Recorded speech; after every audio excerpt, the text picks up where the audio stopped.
Voilà, donc me voici donc de retour après 5 minutes de pause pour la partie qui m'incombe pour ce jour de Shabbat à Yerushalayim, 24 février. Amen. Alors d'abord et avant tout donc le message, avant de parler de, j'y viendrai aussi quand même, le message de cet après-midi, il va s'intituler j'ai des problèmes d'articulation depuis un certain temps, moi je ne sais pas pourquoi, c'est la fatigue sans doute. Ne laisse pas passer Dieu lorsqu'il passe devant toi. Ne laisse pas passer ce qui passe devant toi quand c'est Dieu qui passe devant toi. Voilà, nous avons donc écouté notre frère Yaakov là tout à l'heure, et nous allons nous rendre compte que tout ça se recoupe et c'est fort bien. Avant d'aller dans le message, j'aimerais juste faire une petite annonce pour tous ceux qui attendent nos livres. Je vous signale donc que le roman, c'est un roman, mais enfin voilà, pour ceux qui l'ont lu, ils savent qu'il s'agit de tout autre chose que d'un roman. Eh bien, la balade de son nom est éditée en ce moment donc chez notre imprimeur aux États-Unis en noir et blanc. Donc il va nous revenir nettement moins cher parce que la version de départ était en couleur à l'intérieur. Il y avait ce qu'on appelle des culs de lampe, c'est-à-dire des petites images dans le livre, en introduction des chapitres, qui étaient en couleur. Je trouvais ça joli, mais effectivement c'est plus cher. Donc nous l'avons fait tout en noir et blanc. Et il coûtera très bon marché, autour de 4 €, quelque chose comme ça. Donc voilà, donc je vous le signale, ce sera bientôt sur notre site et vous pourrez aller le chercher. Je vous annonce aussi que Shabbat Shalom a été complètement relu. Pourquoi? Parce que nous l'avons écrit, ma femme et moi, oh là là, il y a plus de 20 ans, peut-être pas loin de 20 ans.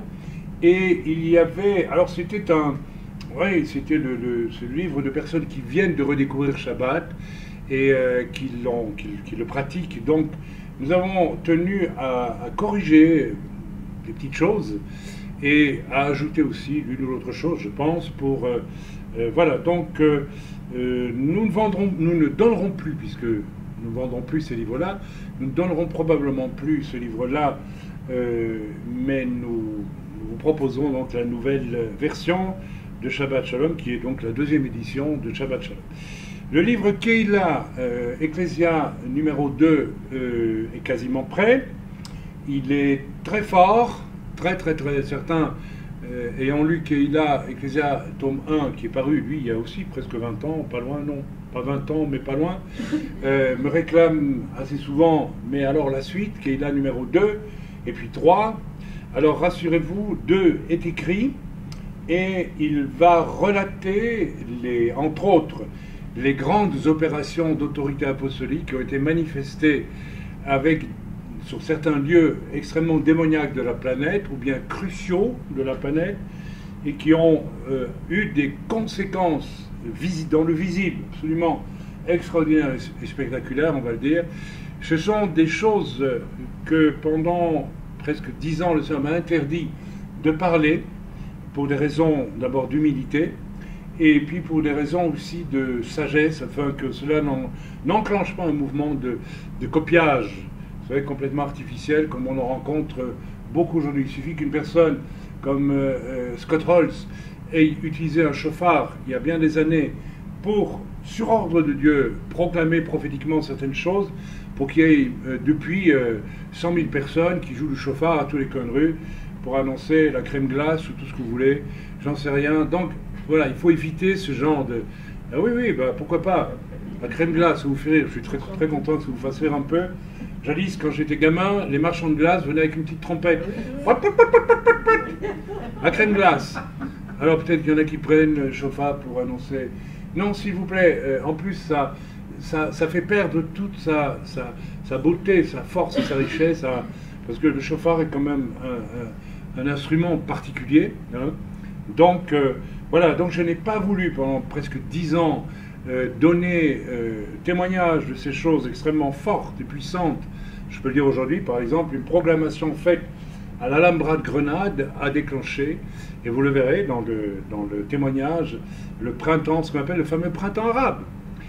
C'est pas n'importe quoi, et il y a d'autres choses comme celle-là qui sont racontées dans ce livre.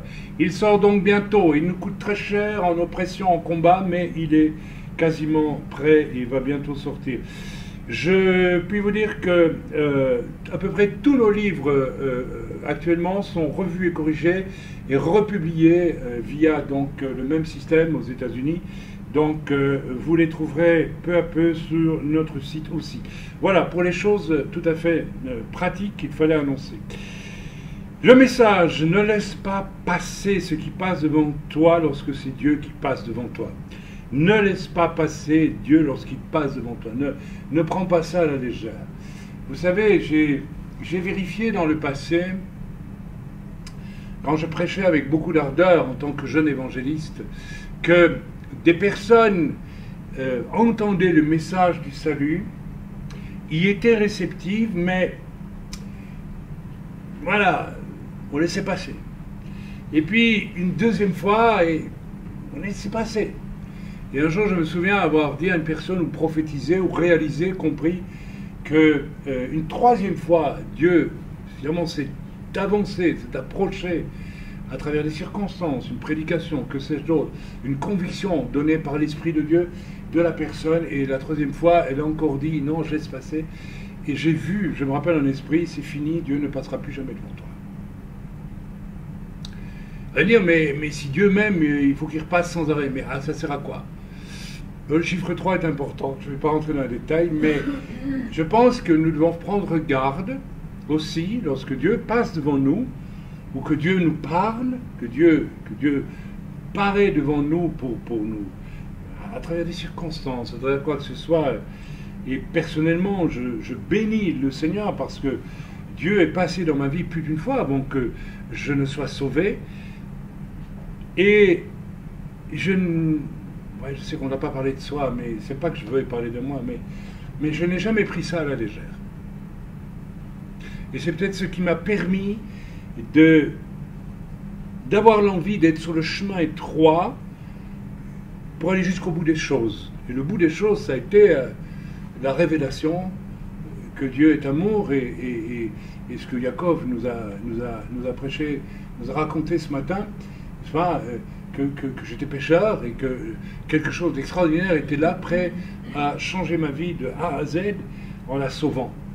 Donc, il y a une importance, je crois, à réfléchir au sérieux du fait que l'œuvre que Dieu fait dans nos vies, même si nous ne sommes pas croyants, nous pouvons la prendre avec légèreté si nous sommes confrontés à ce moment où le Seigneur nous annonce la vérité. Si nous laissons passer, nous risquons que Dieu ne se présente plus, tout simplement. Vous savez, l'apôtre Paul nous dit ne vous enorgueillissez pas par rapport aux racines, vous les goïms, parce que les racines c'est Israël, ce sont les Juifs. Et l'apôtre Paul dit en quelque sorte, ils ont laissé passer, certains, pas tous, mais ceux qui ont laissé passer Dieu devant eux de façon évidente et qui n'en ont pas voulu, Dieu les a aveuglés. Et finalement, voilà. Le résultat, je sais que ce que je prêche là, si jamais c'est écouté par certains, ça va les mettre dans une colère. Non, mais pourquoi vous vous mettez en colère? Puisque ça ne va pas vous mettre en colère, si c'est... Peut-être ça va vous amener à réfléchir un peu. On va lire dans Marc, l'évangile de Marc, chapitre 4, à partir du verset 4. Écoutez, dit Yeshua, un semeur sortit pour semer. Comme il semait, une partie de la semence tomba le long du chemin. Les oiseaux vinrent et la mangèrent. Une autre partie tomba dans un endroit pierreux où elle n'avait pas beaucoup de terre. Elle leva aussitôt parce qu'elle ne trouva pas un sol profond. Mais quand le soleil parut, elle fut brûlée et sécha faute de racines. Une autre partie tomba parmi les épines. Les épines montèrent et l'étouffèrent. Et elle ne donna point de fruits. Une autre partie tomba dans la bonne terre. Elle donna du fruit qui montait et croissait, et elle rapporta 30, 60 et 100 pour un. Puis il dit que celui qui a des oreilles pour entendre, entende. Alors voilà, la question elle est là. Qu'est-ce qu'il y a à entendre? Nous allons essayer de comprendre. D'abord, nous avons une situation. Nous avons une terre labourée, grasse, sans ronces, sans pierre, sans rien de particulier, sinon de la bonne terre. Nous avons un fossé avec des ronces, et nous avons une route, un chemin. Et sur ce chemin, il y a des pierres. En gros, c'est ça. Et il y a 4 situations différentes de réception du grain qui est semé. Alors le grain qui est semé, bien entendu, c'est du grain, bien sûr, si on est au premier degré, on est sur un plan agricole, on va dire, voilà, oui, c'est vrai, ce qu'on sème sur la terre, bon ben voilà, ce qu'on sème dans le fossé, ben, ça pousse pas, parce que les ronces c'est tout.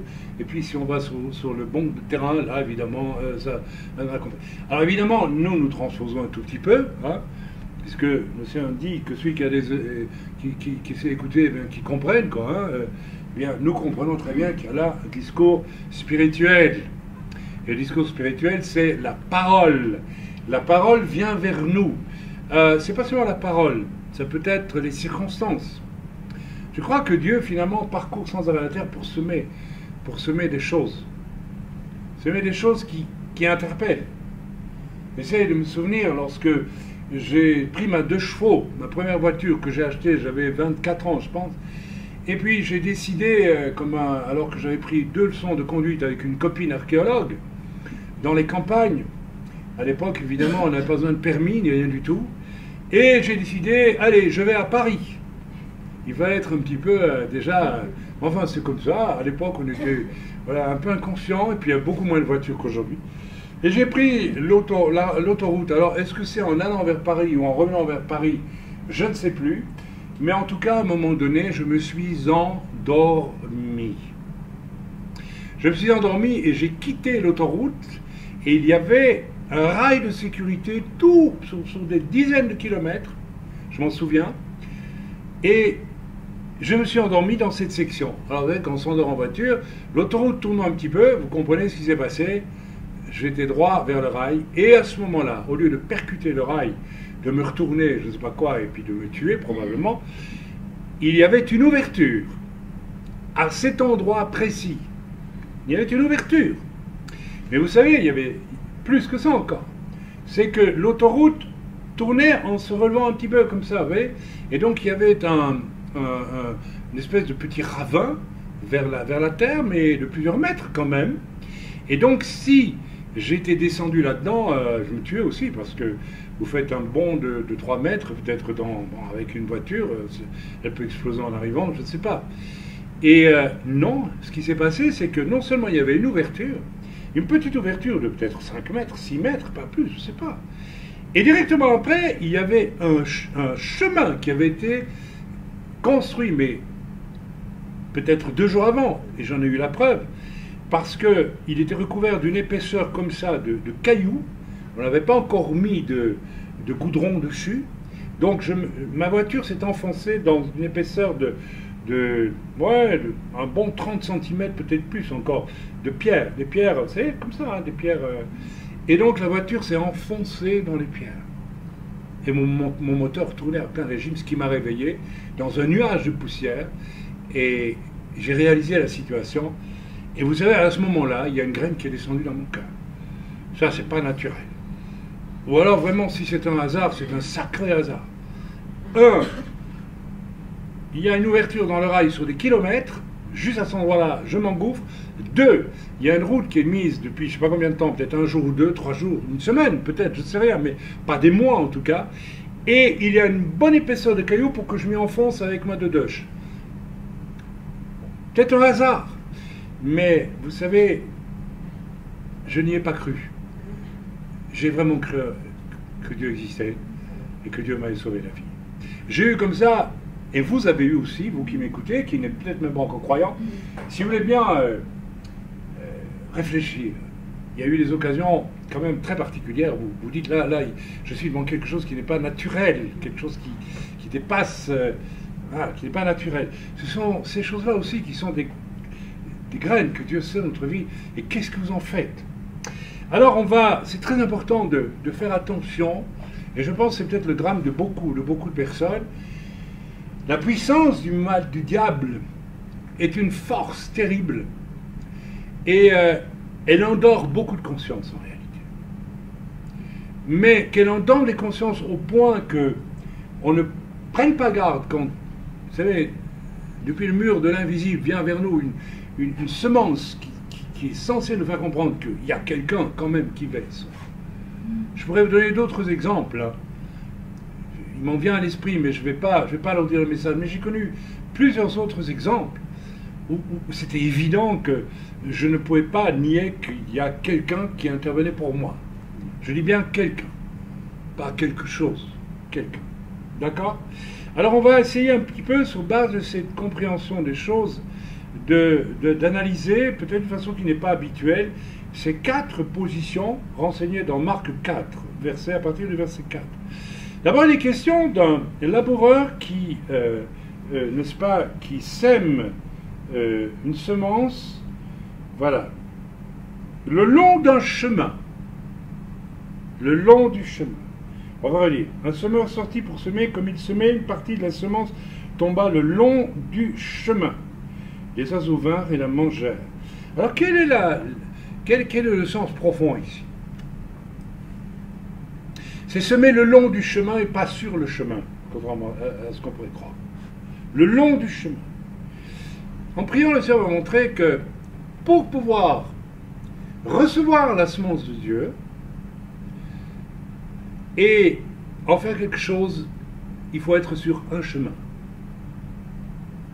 La Bible nous dit que le chemin qui mène au salut est resserré étroit.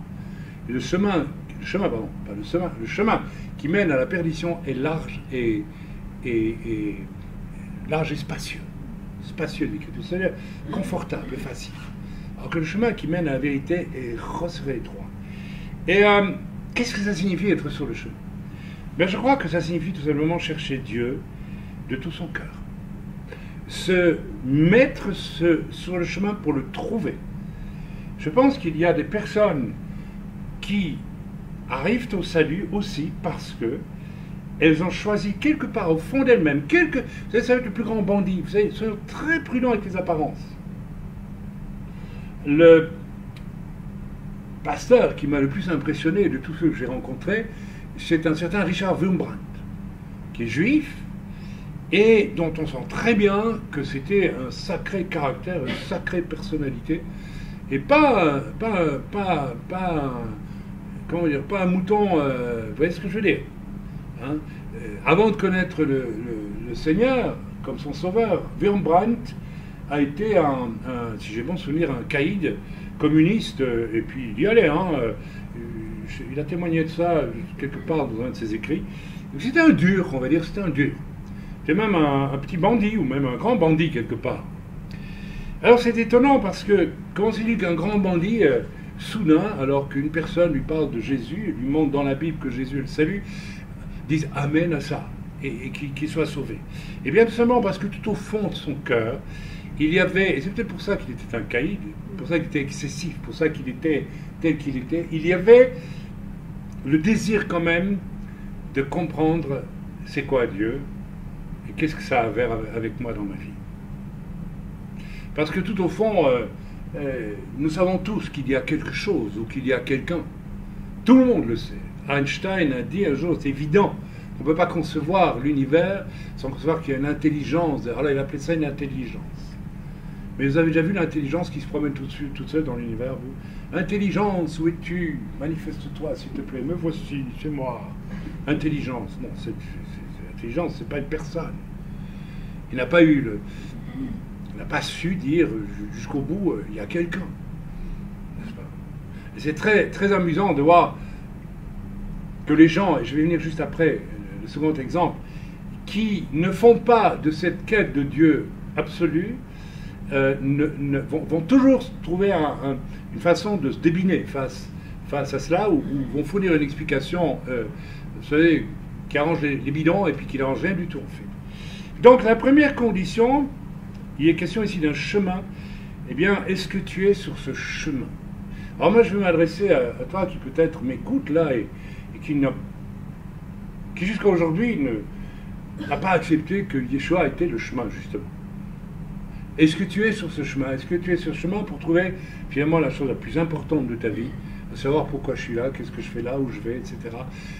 Pourquoi? Quel est le sens de mon existence? Est-ce que tu es sur ce chemin? Ça veut dire que, est-ce qu'au fond de toi-même, tu cherches vraiment Dieu de tout ton cœur? Je veux dire, en priorité sur tout le reste. C'est là la question. Si tu es de cela, Dieu se laissera trouver par toi. Il n'y a pas de souci.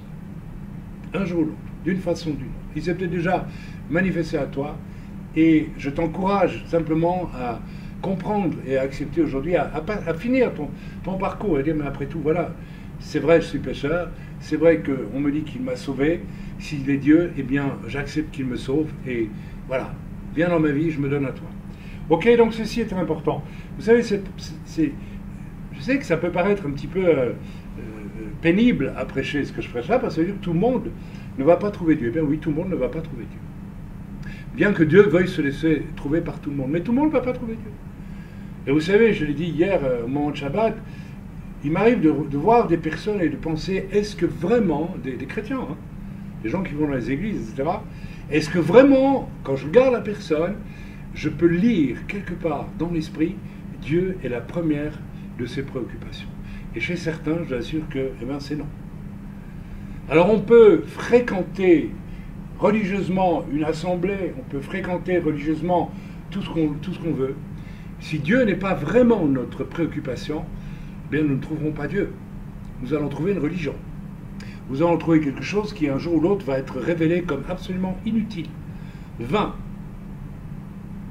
Vous savez, c'est Luther qui était assez brutal, mais enfin, qui un jour s'est fâché en chair dans son église, je ne sais pas si c'était à Wittenberg ou ailleurs, enfin bref, qu'importe, et il a dit, il avait devant lui une assemblée d'anciens catholiques devenus protestants ou en train de le devenir, mais qui étaient des gens de religion.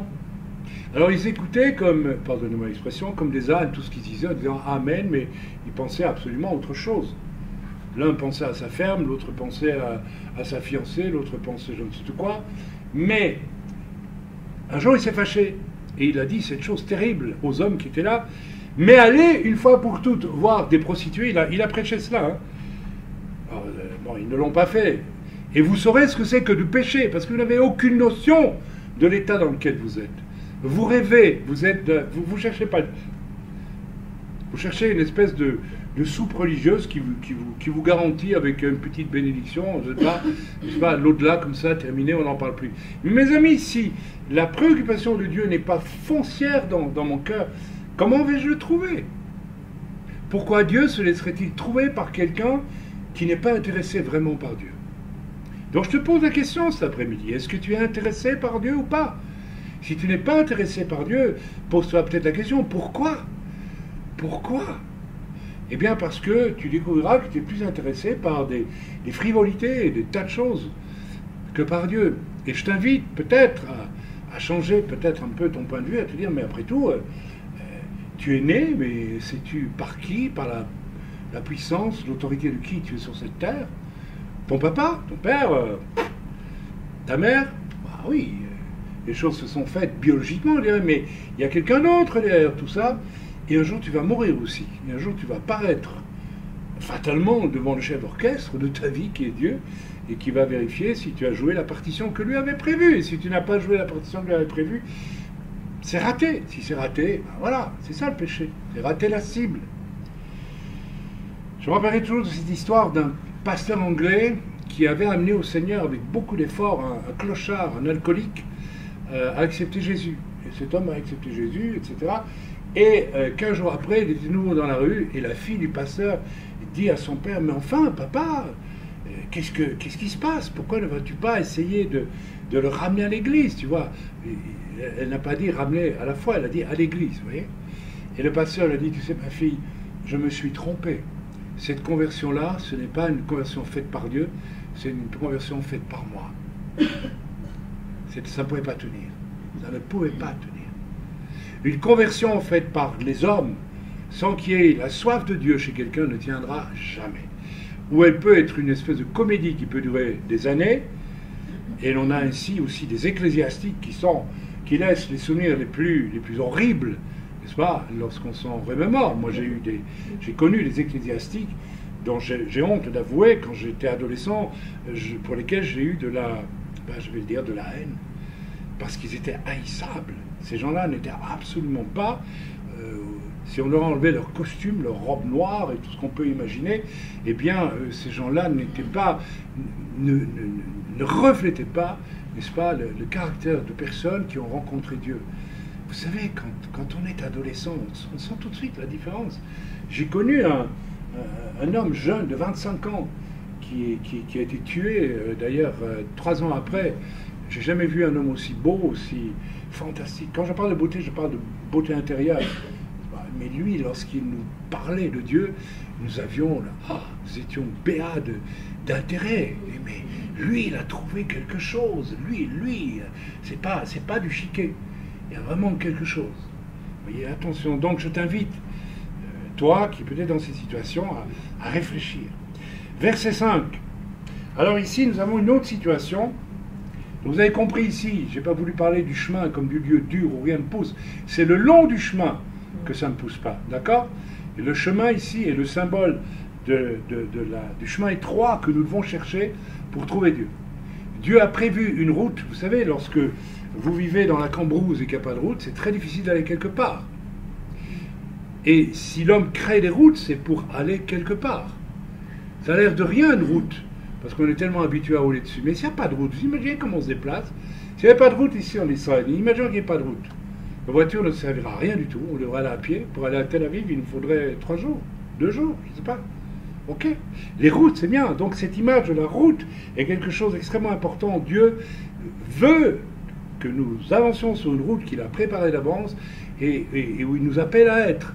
C'est-à-dire la route où l'on cherche Dieu, l'on fait de Dieu sa véritable préoccupation. Verset 5, lisons ensemble, si vous voulez bien. Ok. Une autre partie de la semence tomba dans un endroit pierreux où elle n'avait pas beaucoup de terre. Elle leva aussitôt parce qu'elle ne trouva pas un sol profond. Vous savez, c'est curieux de dire ça. Elle leva aussitôt parce qu'elle ne trouva pas un sol profond. Moi, je ne comprends pas. Si une plante ne trouve pas un sol profond, elle aura plutôt difficile à se lever. Et ici, il est écrit, elle se leva aussitôt. C'est pas naturel. C'est pas naturel. Donc il y a un sens spirituel à elle leva aussitôt.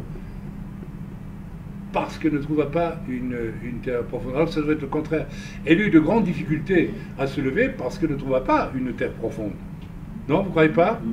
Sans être agriculteur ou botaniste, biologiste, que sais-je, c'est une évidence. Mais quand le soleil parut, elle fut brûlée et sécha, faute de racines.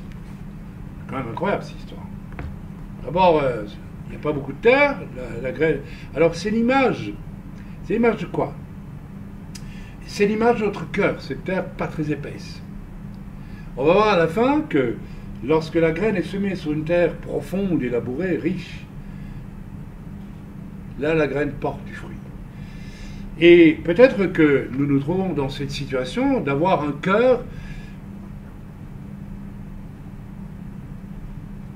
Dieu, la quête de Dieu, il y a une place, une certaine place, mais pas la place qu'il faut. Pas la place principale, une certaine place. Il y a beaucoup de gens comme ça. Beaucoup de gens comme ça. J'ai connu des gens pour qui l'existence de Dieu était presque une espèce d'angoisse métaphysique, mais pas plus. Mais juste ça, pas plus. C'est la terre qui n'est pas profonde. Et qu'est-ce qui se passe? Il est dit dans l'Écriture qu'elle leva aussitôt. Instantanément presque. Crac, ça y est. C'est-à-dire que la puissance du contact avec la semence de Dieu, que ce soit la parole prêchée, que ce soit des circonstances, elle produit un effet parce qu'il y a quelque chose, il y a une attente, il y a un questionnement.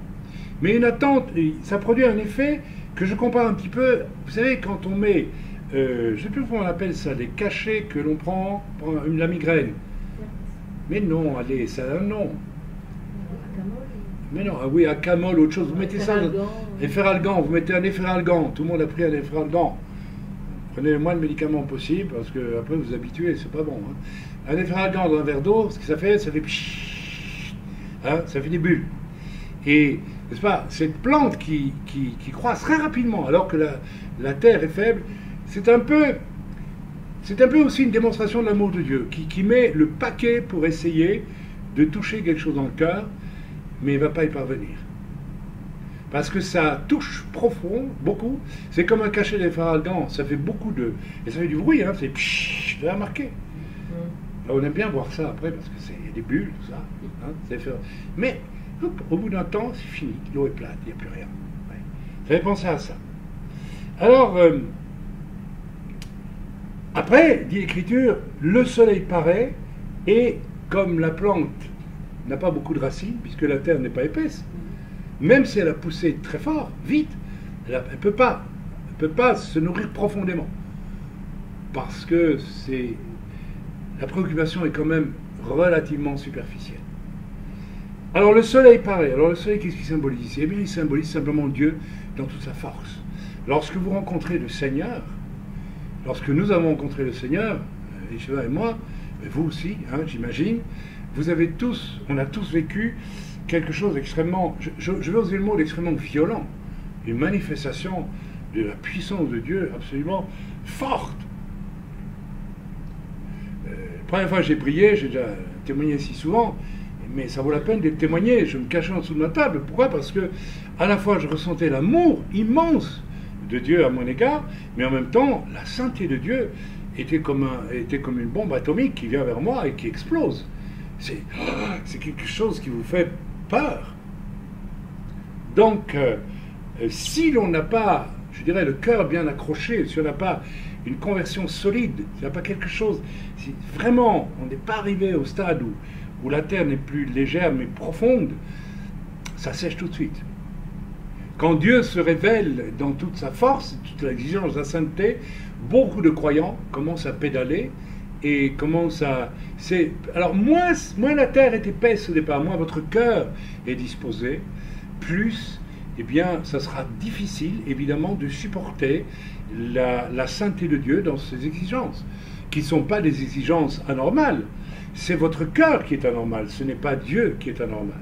C'est notre cœur qui est anormal. Les exigences de Dieu sont normales, ne sont d'ailleurs pas du tout excessives, absolument pas. La preuve, c'est que nous tous ici, nous les avons connues et aujourd'hui, nous les respectons. Il me semble, en tout cas. Donc, voilà, le soleil qui paraît, c'est Dieu. Enfin, Dieu n'est pas un soleil, hein, attention. Je ne demande pas d'assimiler Dieu à un Dieu soleil. Nous ne sommes pas des descendants de ce pharaon Akhenaton, qui avait décidé que Dieu était... qui a voulu introduire un monothéisme en Égypte. Enfin bref, vous connaissez cela très bien. Je me rappelle d'une jeune femme que ma femme et moi avons connue, et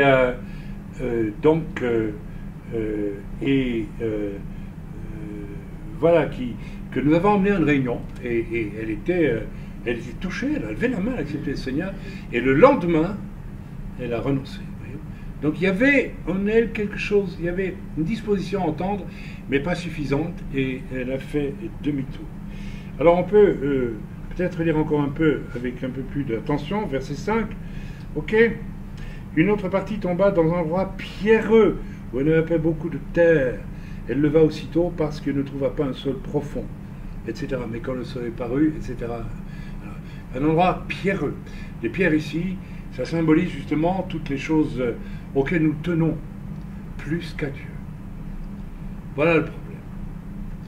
Moi, j'ai aucun avantage, mais je sais qu'au moment où le Seigneur est entré dans ma vie, je ne tenais plus à rien. Non, franchement, je ne tenais plus à rien. J'étais peut-être esclave de certaines choses, oui, d'une certaine chose, mais je ne tenais plus à rien, puisque mes propres livres, mes 3000 livres, là, j'avais devant les yeux, me sont apparus comme un tas de cendres. Il n'y avait plus rien. C'était la dernière chose à laquelle je tenais dans cette vie. Eh bien, c'était fini. Je ne tenais plus à rien. Donc, j'avais beau être un misérable pécheur, j'étais condamné finalement à pouvoir accepter, n'est-ce pas, Dieu dans sa plénitude. le plus possible, de façon ouverte et déterminée. Alors évidemment,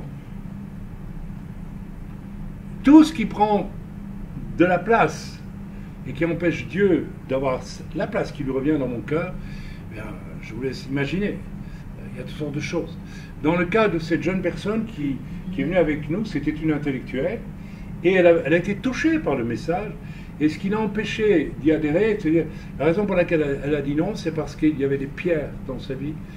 Je ne dirais pas dans son cœur, si, dans son cœur, dans ses préférences, c'était ce qu'elle avait étudié, c'était sa passion, c'était une archéologue, et donc voilà, et ces choses-là ont repris le dessus.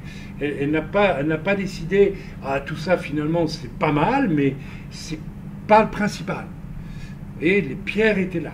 Alors ça peut être autre chose dans votre vie, ça peut être l'argent, ça peut être tout ce que vous voulez, ça peut être votre réussite sociale, etc., votre richesse, ce que vous convoitez, comme Jacob l'a si bien dit l'autre jour.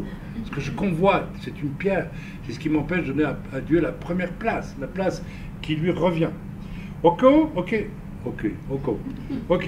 On continue la lecture. Au verset 7, il nous est dit ceci. Une autre partie tomba parmi les épines. Les épines, alors c'est intéressant, parce que les épines montèrent et l'étouffèrent. Moi, je ne peux pas empêcher de dire que il y a quelque chose de curieux là-dedans. Il y a une semence qui tombe et du coup, les épines se mettent à monter. Pourquoi? Il n'y a pas de raison, hein. Et ça veut dire que si mon cœur est habité par quoi? Bien, par les convoitises du monde. Eh bien, vous savez, allez, soyons sincères. Soyons sincères. Nous voyons autour de nous, nous voyons dans notre propre vie parfois, n'est-ce pas? Les convoitises sont évidemment alimentées par un autre esprit que celui de Dieu, hein, dans ce monde. Les convoitises, c'est le plus grand la convoitise, c'est le plus grand des mensonges. Pourquoi? Parce que quelque chose nous fait croire qu'on peut obtenir une chose, alors qu'en fait, tout nous est donné. C'est quand même incroyable. Si on va au fond des choses, comme le disait un rabbin que j'écoutais hier, je trouvais très bien son message, pourquoi ne pas voir que Dieu nous aime et que Dieu nous a tout donné? Il parlait déjà de notre corps. Alors il disait dans le message, je ne sais pas exactement ce qu'il a voulu dire, nous avons des tuyaux partout dans le corps, et il paraît que si on mettait bout à bout tous les tuyaux, j'imagine les veines, etc., enfin tout, on peut faire presque le tour de la planète avec un seul humain. Oui, donc il y a une tuyauterie en nous extrêmement compliquée, et il est très rare que ça casse. Est-ce que vous vous êtes déjà rendu compte que nous avons, rien que par cet exemple, même sur un plan strictement physique, tout ce que nous avons déjà obtenu. La création est un immense don de Dieu en réalité. Tout est don, tout est don. Et si on y réfléchit bien, celui qui a créé toute chose, l'a-t-il abandonné pour autant? Mais non. Donc, c'est la convoitise. J'essaie de faire comprendre que la convoitise est un mensonge du diable extrêmement puissant.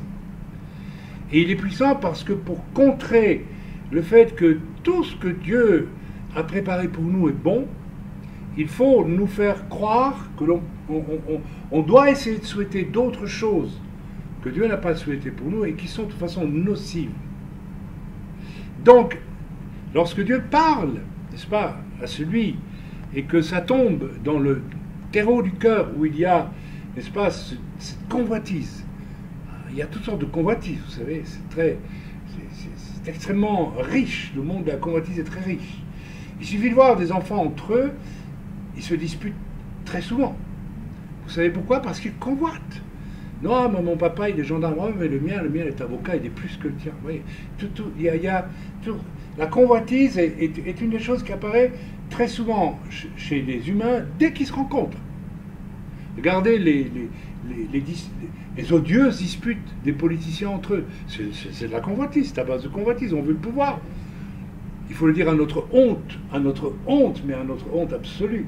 Nous sommes presque en guerre, avec une guerre terrible qui nous vient. Ça va être probablement l'objet de l'étude biblique de cette semaine. C'est pas que je vais peut-être apporter, ou alors Jacob apportera quelque chose, nous prierons pour savoir qui va parler. Eh bien, alors que cela nous pend au nez, nous voyons, n'est-ce pas, que toute une toute une fraction du monde politique israélien fait tout pour, n'est-ce pas, en rajouter des tonnes sur les des accusations toujours pas vérifiées, hein, concernant notre Premier ministre. Alors que la Bible nous dit aussi, en tout cas dans la Brit Hadasha, et j'imagine que ça va être comme ça aussi dans le Tanakh, de prier pour les autorités. Je pense qu'il y a bien un homme que nous devons soutenir aujourd'hui, quelles que soient ses erreurs éventuelles, c'est bien notre Premier ministre. Parce que si la guerre vient, et elle risque de venir très vite, nous aurons besoin d'un homme intelligent, n'est-ce pas, pour gérer les choses. Et croyez-moi, ça n'a pas toujours été le cas. Ça n'a pas toujours été le cas. Et ça pourrait nous coûter très cher d'avoir un Premier ministre aujourd'hui, un jeune loup là, qui monte à la... qui devient un Premier ministre, ça pourrait nous coûter très cher si demain nous avons la guerre. Donc voilà, le monde des convoitises, certains luttent toute leur vie, et au final meurent littéralement étouffés par les convoitises. J'ai rencontré des chrétiens qui étaient à mon avis plus des chrétiens de religion que des chrétiens véritables, issus d'une conversion puissante, réelle, n'est-ce pas, qui au fond mêlent convoitise et n'arrivent pas à s'en défaire. N'arrivent pas à s'en défaire et c'est tragique. Et je pense que c'est dans les milieux religieux que probablement la convoitise est la plus forte. Les milieux où soi-disant on appartient à Dieu, mais en fait on n'appartient pas à Dieu. On appartient à une religion. C'est là que parce que la convoitise est une puissance. On va le dire, c'est une puissance diabolique. Qu'est-ce que le diable va faire lorsque nous voyons ça dans la Brit Hadasha, lorsque Yeshua va aller au désert? Qu'est-ce que le diable va faire? Mais si tu es vraiment Dieu, jette-toi Dieu. C'est incroyable. Si Yeshua avait eu, ne serait-ce, s'était laissé attraper au mensonge de la convoitise, il faut que tu prouves que tu es Dieu. Rendez-vous compte. Alors qu'il est Dieu, ben, il tombait dans le piège. Si tu es le Fils de Dieu, dis donc à ces pierres, tu as de la puissance. Dis-leur de se transformer en pain. Vous croyez que Jésus ne pouvait pas le faire? Il pouvait le faire sans problème, instantanément. Mais il y avait une convoitise. Vous voyez, le diable est le maître pour suggérer la convoitise. Faisons attention à ça. Vous savez, lorsque vous êtes marié, que vous mettez à convoiter une autre personne, vous pouvez être certain qu'il y a quelqu'un par derrière qui est en train de vous souffler les idées. Mais à vous de voir si le terrain de votre cœur est profond ou si c'est quelque chose de superficiel. Amen. Alors attention, parce qu'il y a pu y avoir, avant que vous connaissiez le Seigneur, moi je m'adresse aux vrais chrétiens ici, aux vrais croyants, soit messianiques ou pas, avant de connaître le Seigneur, il y a pu y avoir des pierres dans votre cœur. Et le diable peut essayer de ressusciter ces pierres. Peut-être vous avez vécu de manière légère dans vos relations hommes-femmes, et aujourd'hui, n'est-ce pas, depuis que vous êtes au Seigneur, vous êtes profondément fidèle et aimant et heureux de l'être, et soudain le diable peut essayer de ramener, vous savez, ces vieux édifices de l'égoïsme dans votre cœur. Alors veillez, tout ça c'est la convoitise. Je ne dis pas que vous convoitez, nous convoitons quand nous acceptons de convoiter. Mais la barrière est parfois très... Ne me dites pas que vous n'êtes jamais assailli par la convoitise dans un domaine ou dans un autre. Le diable essaiera toujours de nous assaillir. Donc, de ce côté-là, attention de ne pas céder à la convoitise, quelle que soit sa forme, parce qu'elle va faire quoi? Vous croyez qu'une fois que nous avons cédé à la convoitise, le diable va dire, bon, ben c'est bon, ça va, ok, t'as raté. Non, c'est pire que ça.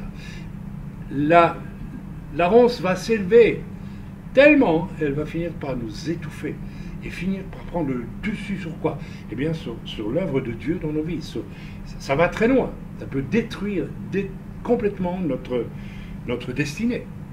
Et nous avons connu, et je connais des exemples de chrétiens qui fréquentent des années, et puis qui en fait, sous l'emprise de la convoitise, finissent par être étouffés complètement.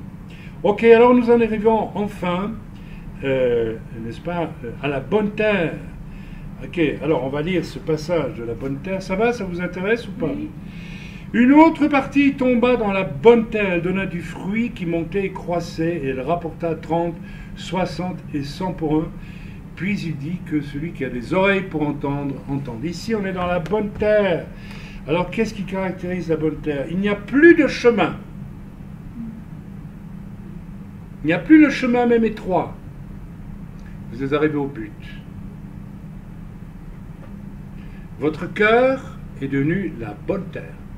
Et votre cœur n'est pas devenu la bonne terre par vous-même, parce que vous avez rencontré celui qui en a fait la bonne terre, qui en a enlevé les pierres, la convoitise, qui en a enlevé les ronces qui étouffent, qui a remplacé la terre trop peu épaisse, probablement sèche d'ailleurs, par une terre riche, profonde. Et il n'y a plus que de la terre. Alors c'est intéressant parce que c'est un lieu sans aucune direction, il n'y a rien de plus, comment je dis, uniforme et vague qu'une terre labourée. Une terre labourée, vous êtes devant un champ labouré, ben vous voyez juste de la terre labourée, un espace. Et j'aime bien cette idée que la vie réelle de celui qui est sauvé en Yeshua, celui qui a vraiment, qui a atteint le but et qui l'a franchi par le salut que Yeshua lui accorde, il arrive sur une terre où il n'y a pas de maison, il n'y a pas de barrière, il n'y a rien du tout. C'est l'image de ma vie entière qui est là. Et c'est Dieu qui va en faire ce qu'il veut. J'espère que vous me suivez. Je trouve ça extraordinaire, moi, comme image. Une terre labourée, une terre complètement labourée, une terre riche de promesses et de possibilités. Alors, d'ailleurs, je vais continuer. Excusez-moi. Voilà. Donc, je peux peut-être vous lire finalement l'explication que Yeshua va donner lui-même à cette parabole.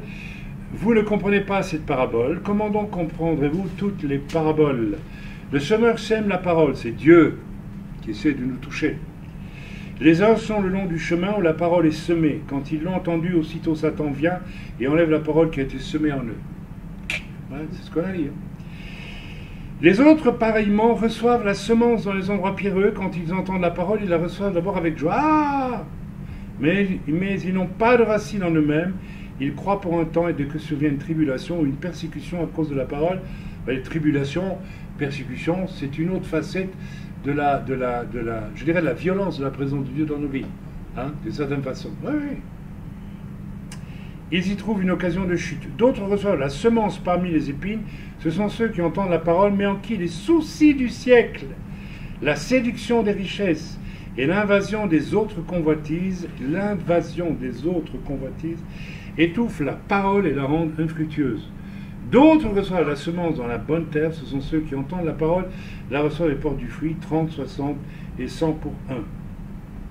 Alors on va peut-être continuer un petit peu parce que j'avais ça à cœur. Il revient encore, apporte-t-on, c'est curieux, vous savez, parfois les enchaînements de la parole, il revient encore, apporte-t-on la lampe pour la mettre sous le boisson. Quel rapport avec ce qui vient d'être dit? Eh bien, ici, la lampe dont le Seigneur parle, c'est la lumière du Saint-Esprit qui vous accompagne une fois que vous êtes arrivé sur la bonne terre, que vous êtes sauvé. Alors il dit, voilà, est-ce qu'on va la mettre sous le boisseau? Bien non, bien entendu. Donc là, on a tout de suite la vision du témoignage de notre vie qui est une lumière, et aussi de notre parole qui est une lumière pour le monde qui se perd. Apporte-t-on la lampe pour la mettre sous le boisseau ou sous le lit? N'est-ce pas pour la mettre sur le chandelier? Alors le chandelier ici, bien sûr, ça nous parle. On pourrait à partir de là parler du chandelier qui était dans le temple, hein, et qui brûlait. Est-ce que c'est le chandelier qui brûlait jour et nuit? Oui, c'est le chandelier. Oui, c'est le chandelier. Dans les catholiques, on a repris le symbole avec la fameuse lumière qui brûle jour et nuit dans les églises catholiques. Peut-être aussi chez les orthodoxes, je ne sais pas, enfin bref. Car il n'est rien de caché qui ne doit être découvert, rien de secret qui ne doit être mis au jour. Alors ici, on pourrait le prendre pour toutes les choses, les turpitudes que l'homme cache et qui un jour seront mis dans la lumière. Parce qu'il est dit dans l'Écriture que ce qui se fait dans le lieu secret sera proclamé sur les toits, hein, quelque chose comme ça. Mais ici, il y a un sens positif. Il n'est rien de caché qui ne doit être découvert. Effectivement, ton salut en Yeshua, c'est-à-dire lorsque tu es arrivé dans la bonne terre, et que quelque chose explose, eh bien, ça doit être découvert. va être montré, et nous sommes en cela donc les témoins, n'est-ce pas, du Seigneur. Si quelqu'un a des oreilles pour entendre, qu'il entende. Il leur dit encore, prenez garde à ce que vous entendez. On vous mesurera avec la mesure dont vous serez servis, et on ajoutera pour vous, car on donnera à celui qui a, bien celui qui n'a pas, on ôte même ce qu'il a. Alors qu'est-ce que ça veut dire ça? Prenez garde à ce que vous entendez. Ça veut dire à partir du moment où tu es arrivé au stade de la bonne terre riche et profonde, le Seigneur peut semer. Rappelez-vous ce que je vous ai dit, c'est une terre neutre qui ne vous appartient plus. Je veux dire, elle n'a pas le nom champ de Jacob ou champ de Chaim ou champ de je mets ma maison, je fais ça, je mets des bêtes dessus. Non, c'est une terre neutre. Et Dieu va y semer tout ce qu'il veut. Et il va notamment parler sur cette terre, qui est votre cœur. Et, n'est-ce pas, chaque fois que vous ouvrez votre tanakh ou votre brita d'achat, vous avez expérimenté cela 100 fois, vous savez très bien de quoi je parle, vous entendez des choses, c'est-à-dire vous comprenez, vous captez des trésors que le jour avant vous n'aviez pas captés. La Bible est le seul livre au monde qui a ce pouvoir, je dis bien c'est un pouvoir surnaturel, qui fait que vous ne pouvez jamais le lire une deuxième fois, ou une troisième fois, ou une centième fois, sans y découvrir chaque fois une nouvelle force, une nouvelle dimension, une nouvelle signification. Et c'est à cela que le Seigneur fait. Prenez garde à ce que vous entendez. On vous mesurera avec la mesure dont vous serez servis, et on y agitera pour vous. On vous mesurera avec la mesure dont vous serez servis. C'est-à-dire, votre soif pour ma semence, moi, ma parole, je me sers de cela. Oui, oui. Il y a un passage de la Bible qui nous dit que Dieu est notre possession. Alors si c'est ma possession, ah ben, je prends. Mais servez-vous, prenez. Donc plus je lis cette parole mystérieuse qu'on appelle la Bible, qui n'a rien à voir avec les autres livres. C'est pour ça que moi je la lis tous les jours depuis 40 ans bientôt, et chaque fois, je vous assure que chaque fois je peux passer par les moments les plus difficiles. On passe parfois par des moments difficiles. Le seul médicament formidable, c'est d'ouvrir ma Bible et de lire, et après 25 secondes, je suis mystérieusement apaisé. C'est déjà un effet. Je me sers, moi je vais me servir, je vais prendre mon médicament, que Dieu me pardonne de comparer la Bible à un médicament, mais de la mesure dont vous vous servez, on y ajoutera encore pour vous. Ça veut dire qu'en réalité, plus tu vas consommer la semence de Dieu, plus Dieu va t'en fournir. Plus Dieu va t'en fournir. Plus Dieu va t'en fournir. C'est-à-dire que chaque fois que tu lis la parole de Dieu et qu'elle te révèle quelque chose, Dieu dit, bon, je vais encore lui en mettre une couche en plus. Waouh, c'est fort, c'est extra. Il n'y a pas un livre au monde qui fait ça. Vous savez, j'aime beaucoup la poésie, et j'en écris moi-même, mais la poésie ne me donne pas ça. Elle me donne, comment dire, de la beauté, de manière assez subjective, quelque part quand même, mais pas ça. Pas ça. Il y a autre chose. Quelque chose de plus. Donc, car on donnera à celui qui a, c'est-à-dire que, en fait, tu as déjà, mais si, sers-toi, donc tu as. Et on te donnera encore plus. Mais à celui qui ne se nourrit pas de Dieu et qui ne laisse pas Dieu semer dans son champ tous les jours ce qu'il doit semer, un jour ou l'autre, on lui ôtera même ce qu'il a. Attention. On lui ôtera ce qu'il a. C'est-à-dire que, pour moi, ça rejoint le fameux passage qui dit « N'attristez pas l'esprit ». Vous savez, il est dit « N'attristez pas l'esprit », autrement il se retire.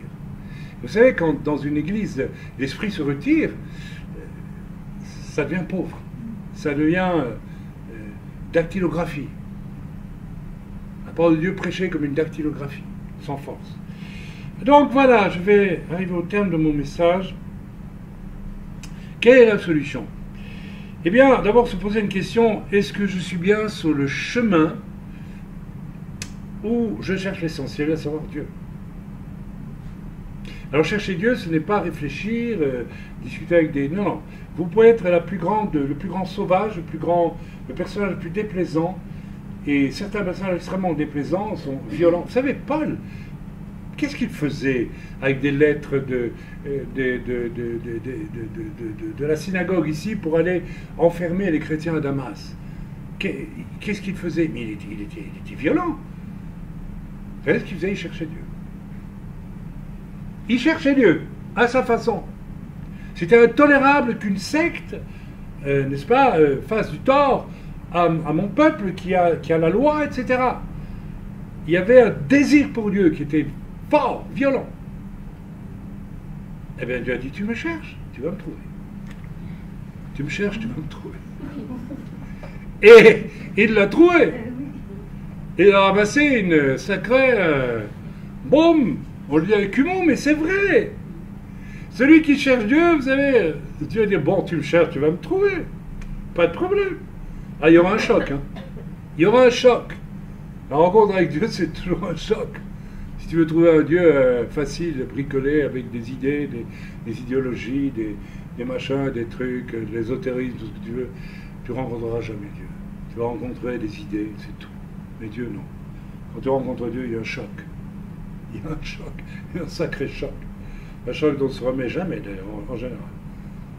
Si tu n'as pas rencontré Dieu avec un choc dont tu ne te remets pas, il faut se poser des questions. Est-ce que tu es sur le chemin de Paul qui part plein de rage intérieure parce que il veut se battre pour Dieu, il cherche Dieu quelque part? Vous comprenez ce que je veux dire par chercher Dieu? Il avait la soif de Dieu, à sa façon. Amen. Et il va, n'est-ce pas, rencontrer Dieu. Amen. Dis-moi ce que tu cherches et je te dirai ce que tu trouveras. Vous voyez que je viens de lire une chose d'une intelligence. Dis-moi ce que tu cherches et tu vas le trouver. En général, ce que nous cherchons, nous le trouvons. Tu cherches de l'or, tu trouveras. Tu cherches le succès dans le monde, tu trouveras les moyens. Vous lisez, n'est-ce pas, le rouge et le noir de Stendhal, avec, vous avez le modèle de ce qu'un jeune qui sort de nulle part veut obtenir. Il obtient. Vous finirez toujours par, croyez-moi, vous finirez par obtenir ce que vous voulez. Vous voulez la plus belle collection de timbres au monde, vous l'aurez. Je vous garantis, vous l'aurez. Amen. Dis-moi ce que tu cherches et je te dirai ce que tu vas trouver. C'est pas compliqué. Bref, ne cherchons pas Dieu en priorité sur le chemin, là, sur la route, mais cherchons autre chose, et bien voilà, nous déterminons notre propre... Alors, comme la question de Dieu ne peut être évitée, évidemment, ces gens-là, qui font, non pas de Dieu, mais autre chose en priorité, bah, ils s'arrangent avec Dieu. Ils trouvent une petite explication, et puis, où ils trouvent 2-3 mots pour dire que voilà, etc. Comme ces hommes en brun, hein, il y a quelques années, quand on prêchait en rue, il nous fallait du courage pour le faire. Hein. C'était pas facile. Hein. Et puis, il y avait en face de moi 2 bons hommes hein, qui ricanaient, etc. 2 Français, typiquement français, hein, français de chez français.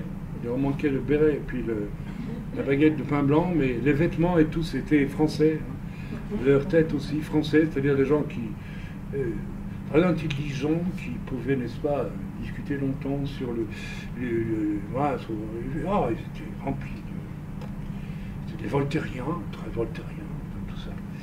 Et alors, ça m'a dit d'approcher d'eux. Et puis, ils m'ont pendant 25 minutes, 20 minutes, peut-être un quart de, je ne sais plus, enfin bref, parlé de la non-existence de Dieu, qui était absolument évidente. Pour telle ou telle raison. Ils prenaient un témoin, je ne sais plus quel philosophe, enfin, etc. Et puis, je leur ai donné cette parole toute simple. Je l'ai déjà témoigné souvent, mais moi, ça me frappe toujours quand je me raconte. Comment faites-vous pour parler de quelqu'un qui n'existe pas pendant 20 minutes? Ça aussi, c'est de la philosophie. C'est une parole philosophique, de réflexion. Silence. Il y en a un qui s'est mis à pleurer. Tu veux la Bible? Il a dit oui, il a pris la Bible, il est parti. Amen. Tu as beau argumenter tant que tu veux sur la non-existence de Dieu, déjà à partir du moment où tu en parles, tu te fous dans un guêpier parce que tu ne peux pas parler de quelqu'un qui n'existe pas. C'est impossible. Voilà. Je vais m'arrêter là. Je pense que c'est un message qui suffit à lui-même. Je n'en dirai pas plus. Je voudrais juste terminer quand même, parce que je vous en ai un peu parlé au début, mais je n'ai pas le temps de le faire. Mais j'ai envoyé sur le site, vous pouvez le lire, et puis j'ai envoyé aussi par email, sur tous ceux qui sont sur notre listing, n'est-ce pas, le fameux message de Arnold Fruchtenbaum, qui est donc un juif, et qui déclare que Jésus était juif. Il s'agit du Messie de l'Ancien Testament, le conflit autour d'Ésaïe 53. Je ne vais pas en dire plus, mais je vous recommande de le lire sur notre site, et puis de le méditer longuement, et de vous rendre compte que, eh bien oui, tout simplement, Yeshua est bien ce fameux Messie d'Ésaïe 53, et il n'est pas question d'arriver à une autre conclusion. En bref, Fruchtenbaum, ici, qui est un érudit, nous explique que jusqu'à l'époque de Rachi, c'est vers l'an 1100, il est par là, eh bien, il était acquis par tous les grands maîtres en Israël que Ésaïe 53, le fameux passage d'Ésaïe 53, que nous pouvons lire, si vous voulez, rapidement, dans quelques instants, eh bien, parlait d'un homme, d'une personnalité d'un homme, d'une personne qui serait le Messie roi, et il était toujours question aussi, et très souvent, en fait même de deux Messies. C'est quand même absolument frappant. C'est pas moi qui le dis, c'est la tradition rabbinique d'avant Rachi qui disait que le Messie se présenterait sous deux formes.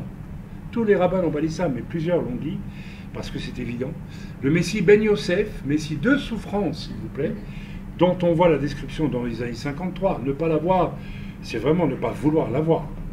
Et puis, le Messie Ben David, qui est annoncé clairement dans les Écritures, c'est-à-dire celui qui vient pour établir, et que nous croyons être Yeshua, qui revient bientôt, après avoir été une première fois Messie de souffrance, il revient une seconde fois, selon les Écritures, comme Messie roi, pour rétablir la royauté de Dieu sur cette terre, à travers Yeshua, après le Messie, puisque pour nous c'est Yeshua le Messie, voilà, nous le pensons.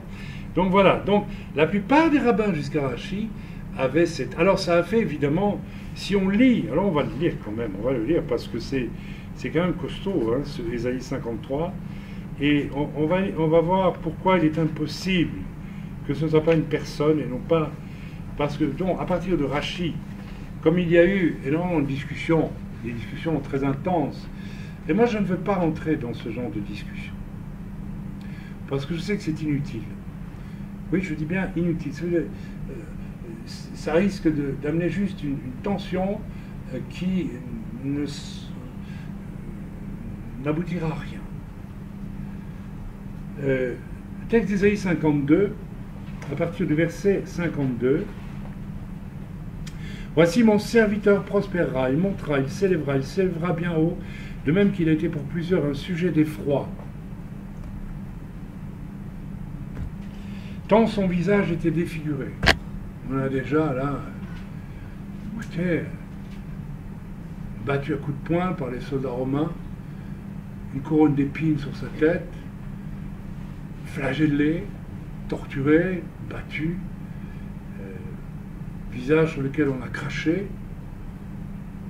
Il vous faut encore quoi? Et puis porter une croix pendant je ne sais pas combien de mètres, centaines de mètres, jusqu'au lieu où... Et puis des clous enfoncés dans les pieds, dans les poignets, parce que c'est dans les poignets. Vous imaginez la sueur et les cheveux qui descendent, et le visage évidemment défiguré. Défiguré. Tant son aspect différait de celui des fils de l'homme. Tant son aspect était épouvantable dans cette situation. De même, il sera pour beaucoup de peuples un sujet de joie. Rendez-vous compte de ce qui est dit ici. Il sera pour beaucoup de peuples un sujet de joie.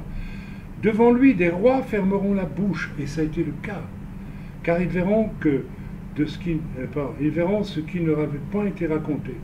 Ils apprendront ce qu'ils n'avaient point entendu. Je pense à ce roi, n'est-ce pas, qui va rencontrer Paul. Je ne sais plus comment il s'appelle ce roi dans le livre des Actes. et qui finira par dire à Paul, ça, roi, c'est un... Et qui finira par dire à Paul, Paul, arrête parce que tu vas finir par me convaincre. Ça, il a la bouche fermée par les paroles de Paul. C'est extrêmement fort. Qui a cru à ce qui nous était annoncé? Et voilà. Qui a cru? Ben, ça veut dire que beaucoup n'ont pas cru. Qui a reconnu le bras de l'Éternel? Il s'est élevé devant lui comme une faible plante, comme un rejeton qui sort d'une terre desséchée. Aïe, aïe, aïe, une terre desséchée. Ça vous dit rien? Vous ne rappelez pas la terre dont j'ai parlé tantôt, qui n'était pas assez profonde? Et selon ce que j'ai pu comprendre, n'est-ce pas, la terre était desséchée. Au moment où le Mashiach ben Yosef, Yeshua Mashiach, est venu la première fois en terre d'Israël, la terre était peu profonde. Les gens se barricadaient derrière des sécurités religieuses qui parfois étaient très hypocrites. D'ailleurs, c'est ce que Yohanan Amalbil va dire, n'est-ce pas, à certains qui viendront au baptême, race et vipère, qui vous a appris à fuir la colère à venir. Vous faites semblant, mais il n'y a rien de vrai dans ce que vous vivez. Ok? Il s'est élevé devant lui comme une faible plante, comme un rejeton qui sort d'une terre desséchée. Il n'avait ni beauté, ni éclat pour attirer nos regards, et son aspect n'avait rien pour nous plaire. Méprisé et abandonné des hommes, homme de douleur et habitué à la souffrance, semblable à celui dont on détourne le visage. Nous l'avons dédaigné, nous n'avons fait de lui aucun cas. Les paroles de ceux qui, devant la croix, disaient, mais alors que Yeshua souffrait, mais s'il est le Fils de Dieu, s'il est, eh bien, qu'il fasse le miracle, sauve-toi toi-même. Vous vous rendez compte un peu? Quel mépris, tout ça s'est accompli.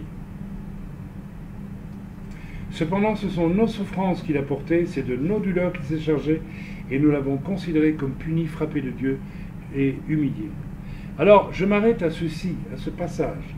Pourquoi? Parce qu'à partir de Rachi, il va trouver, il y avait des discussions énormes entre chrétiens et juifs autour de ce fameux passage de 52. C'est évident que si on considère que Yeshua est le Mashiach ben Yosef, tout ceci s'applique jusqu'au bout, parfaitement à lui. On ne peut pas ne pas le voir. Je le dis calmement, paisiblement. Je n'en fais pas un sujet de dispute. Je ne le souhaite pas, franchement. Mais enfin, alors Rachi a trouvé, moi, ce que j'appelle une pirouette. Il a dit non. En réalité, tout ceci s'applique au peuple d'Israël. C'est le peuple d'Israël lui-même. Et après tout, on pourrait dire, voici mon serviteur. Donc Israël prospérera. Il s'élèvera bien. On pourrait dire que c'est pour Israël. Oui, on pourrait. De même qu'il a été pour plusieurs un sujet d'effroi. C'est vrai qu'on pourrait dire, regardez, le peuple d'Israël a été dispersé et il a souffert, etc. Donc on pourrait le dire. Ben oui, on pourrait le dire. De même, tant son visage était défiguré. Là, ça devient déjà un peu plus ambigu. Tant, on pourrait dire, oui, mais les souffrances d'Israël ont été telles, et son visage a été... Oui, allez, ça passe encore, si on veut. Tant son aspect différait de celui des fils d'hommes. Même ça, à la limite, Israël emmené en esclavage, des rois israélites avec des yeux crevés, n'est-ce pas, à Babylone, et tout. Oui, tout ça, on peut encore admettre. Qui a cru à ce qui nous était annoncé? C'est vrai? On pourrait dire, voilà. De même, il sera pour beaucoup de peuples un sujet de joie. On pourrait dire, Israël sera un peuple de joie. Oui, c'est vrai. Pour moi, en tout cas, c'est un sujet de joie. Tout ça, devant lui, des rois fermeront la bouche. On pourrait dire anticiper, dire dans le temps du millénium, Israël, sera même la capitale du monde. Jérusalem sera la capitale. Voilà. Alors, qui a cru à ce qui nous était annoncé? Oui, ça peut encore s'appliquer à Israël, pourquoi pas. Qui a reconnu le bras de l'Éternel aussi? Etc., etc. Mais alors, mépriser et abandonner les hommes, hommes de douleur et habitués à la souffrance, semblable à celui dont on détourne le visage, nous l'avons dédaigné, nous n'avons fait de lui aucun cas. Alors, ce nous-là, c'est Israël aussi. Donc, si Israël a dédaigné Israël, il y a un problème là. Nous avons dédaigné. Vous vous rendez compte que c'est pas ici, là, on est à peu près absolument certain qu'on ne peut pas appliquer Ésaïe. Tu comprends, Jacob? Tu es d'accord avec moi? C'est évident. Autrement, ça vient de dire, nous, Israël, nous avons dédaigné Israël. Ouais, ça ne tient plus la route. nous n'avons fait de lui aucun cas. Nous, Israël, nous n'avons fait d'Israël aucun cas. C'est plutôt le contraire, et Israël a raison. On existe, on a une alliance avec Dieu, etc., au Sinaï. Donc, voilà. Cependant, ce sont nos souffrances qu'il a portées. Alors là, ça se complique encore. Donc, nous, Israël, nous n'avons fait aucun cas d'Israël, et nous l'avons dédaigné, mais en plus, Israël a porté nos souffrances. C'est de nos douleurs d'Israël qui s'est chargé, et nous, Israël, nous avons considéré comme punis, frappés de Dieu, humiliés. Donc, Israël a porté les souffrances d'Israël, et Israël a considéré Israël comme puni et humilié. Écoutez, on est en plein marasme intellectuel. Vous êtes d'accord avec moi? Je ne veux pas me moquer ici, je dis franchement. Je le dis franchement et sincèrement et honnêtement. Mon intention est juste d'être honnête et de réfléchir sur les textes tels qu'ils sont et pas autrement. Parce que je suis à peu près persuadé que certains religieux viennent écouter mes messages. J'en ai eu la trace. Mais je vous en supplie, je ne souhaite pas du tout ni me moquer, ni mépriser, ni rien du tout. Je veux simplement m'arrêter sur les textes et vous poser aussi la question. Et vous allez me répondre certainement pourquoi ne lit-on jamais Ésaïe 52 à la synagogue 53, ah pardon, c'est Ésaïe 53. Ah, pardonnez-moi, mais alors pourquoi c'est marqué? Ah, excusez-moi, oui, ça commence en... Oui, pardonnez-moi, oui, c'est Ésaïe 53, mais ça commence en fait à 52, voilà, à partir du verset 13 à 53, 12, oui, pardon, excusez-moi, je me suis donc trompé. Mais c'est pas grave. Non, mon désir est de... Vous allez peut-être me dire, on ne lit pas à la synagogue parce que justement on veut éviter les controverses. Mais attendez, c'est quand même une controverse qui vaut la peine d'être menée jusqu'au bout parce que les textes sont là. Alors si on lit la suite, je vous laisse la lire. Hein, je vous laisse la lire chez vous à la maison. Et voilà, vous réfléchirez. Et si vous êtes partie du peuple d'Israël et que voilà, vous estimez que ce Messie Ben Yosef, eh bien, vous savez, j'ai lu une interview récemment faite par des messianiques, il faut bien le dire, des juifs qui croient que Jésus est le Messie, et qui interviewait un religieux, un orthodoxe, sur eh bien, toute cette écriture dont je vous ai lu une partie, et il lui demandait, est-ce que vous connaissez un homme qui rentre dans le cadre pour... le religieux a réfléchi, et il s'est laissé prendre au jeu de sa réflexion. Vous savez ce qu'il a dit? Oui, je n'en vois qu'un, c'est ce Jésus-là. Et puis après, il a blémi. Il s'est dit, mais qu'est-ce que je viens de dire? Parce que c'est une évidence. Alors moi, je ne veux absolument pas faire la guerre, mais surtout pas. Je ne veux pas le faire, et je ne le fais pas. D'autant plus que je suis le premier à promulguer la nécessité pour les goïms de creuser et de respecter quand même ceux qui sont les enseignements et de respecter et de prendre tout ce qui est à prendre dans les enseignements de ceux qui sont assis dans la chair de Moshe. Mais, n'avons-nous pas le devoir quand même de nous poser la question, quand on lit ce passage autour des 52-53, ça pose question. Et on a le droit de se poser des questions. Voilà, je m'arrêterai là et je vous bénis dans le nom de Yeshua, que vous soyez croyant en Yeshua, juif ou goy, qu'importe. Et le Seigneur a supprimé le mur de séparation, puisque de toute façon, Dieu ne vient pas uniquement pour sauver des juifs, il vient aussi pour sauver tous les hommes. Et je ne peux pas concevoir, et les juifs non plus d'ailleurs, un monde où le Machar régnera, où les goïms n'auront pas une place par rapport à Israël. Donc, soyez bénis dans le nom de Yeshua, et voilà, donc je vais donc vous bénir, simplement, au nom de Yeshua, qui que vous soyez, et vous encourager à vous questionner, à laisser peut-être la semence d'Ésaïe 52-53 descendre dans votre cœur et réfléchir à ce qu'elle y provoque. Yeshua, tellement réprouvé en certains milieux, point qu'on appelle celui dont le nom doit être tranché, dit si vous ne devenez pas comme des enfants, vous ne pouvez pas entrer dans le royaume des cieux. Vous savez, en réalité, il nous revient à un moment donné d'oublier tout ce que nous idolâtrons, y compris la religion de nos pères, si c'est une idole, ça peut être une idole. Si Dieu n'y est pas présent, et que c'est juste parce que, quelle que soit la religion d'ailleurs, nous n'avons pas un cœur d'enfant. Avec un cœur d'enfant, on a cette terre bonne et riche dont j'ai parlé dans la parabole, et qui nous permet tout simplement d'accepter ce qui est à accepter, et d'en vivre, et d'être enrichi, et d'être accompagné ensuite par l'Esprit, le roi Hakodesh, qui moi m'accompagne, je vous l'avoue, je vous l'assure, depuis bientôt 40 ans.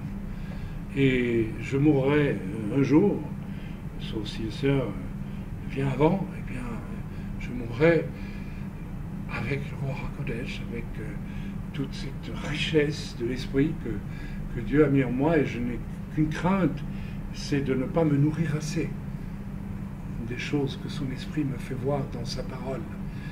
Et parce que plus j'en consomme, et plus j'en recevrai. Vous savez, c'est comme la manne dans le désert. Vous savez que tout fait sens d'une façon ou d'une autre entre le Tanakh et plus ils consommaient vraiment de tout leur cœur la manne, plus Dieu préparait la manne pour le jour suivant. S'ils avaient dit un coup de berque, la manne, ben, il n'y en a plus, c'est tout. Ils auraient fait quoi après? Ils seraient retournés en Égypte. Et c'est ce qui arrive à tous ceux qui ne se nourrissent pas de la parole de Dieu. Et dans un sens, les Juifs ont cette grande force qu'ils disent Tanar, Tanar, Tanar. Il faut lire, il faut lire, il faut lire, il faut lire. Il faut étudier. Et il y a quelque chose de vrai là-dedans. Pour nous aussi, en tant que croyants, nous devons absolument lire les Écritures. Quand je vais voir la bibliothèque de beaucoup de chrétiens, je suis parfois un peu effrayé. Ils n'ont aucun livre en dehors. Alors, c'est bien, ils ont la Bible, je sais. Mais il y a de bons livres aussi qui nous permettent encore d'approfondir, de mieux comprendre ce que la Bible nous enseigne parfois. Qui accompagnent. Ils n'enseignent pas mieux que la Bible, mais ils nous aident à mieux comprendre la Bible. Donc, allons-y, consommons la parole de Dieu. Et faisons-le en ayant livré à Dieu un cœur. C'est pas comme une bonne terre labourée, il n'y a plus de ronces, pas d'épines. Et commençons aussi à marcher sur le chemin en nous posant la question, qu'est-ce que je cherche sur ma route? Qu'est-ce que je regarde à l'horizon? L'argent, les femmes, le succès, le pouvoir, la gloire ou Dieu? Qu'est-ce que j'ai en point de mire? Je vous laisse avec cette réflexion dans le beau nom de Yeshua Mashiach.